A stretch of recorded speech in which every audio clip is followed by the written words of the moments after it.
Another mindfulness meditation I like is something called the cognitive shuffle. And this one had begun by helping people fall asleep because it mimicked the way our brains naturally operate when we're falling asleep, where we kind of get into that space between wakefulness and sleep where we have a lot of random thoughts. So this was a way to help people kind of mimic that process.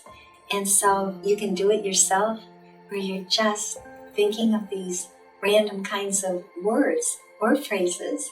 And so one way to do this, just for the practice of mindfulness, not just to fall asleep, is to be able to get our minds off of our thoughts by thinking a word. So you might choose the word breathe. So if you choose that word, what you'll do is take the first letter of breathe and think of B words. And so you may say some things like bedtime, banana, bank, baby, bud,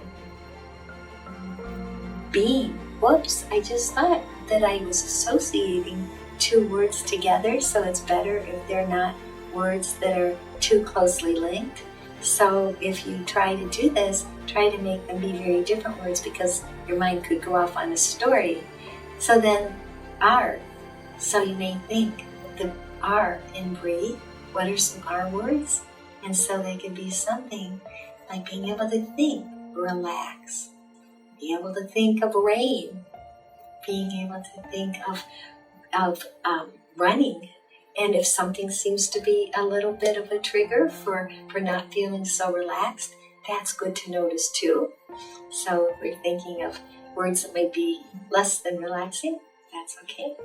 And so then we'll go to E. What can be some E words that might be helpful for us to just take our focus off of something external?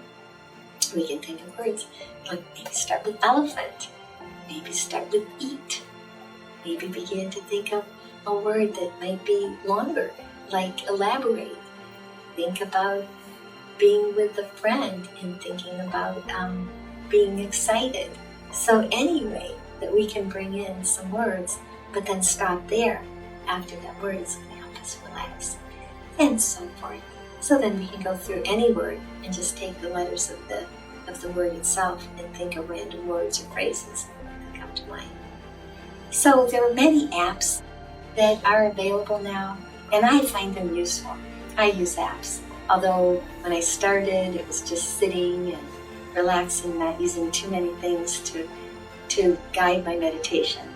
But with the wonderful apps that we have nowadays, I feel like we can just keep it interesting and we can deepen our practice by trying some of the things that are there. So many people benefit a lot from being able to download some free and easy to use apps.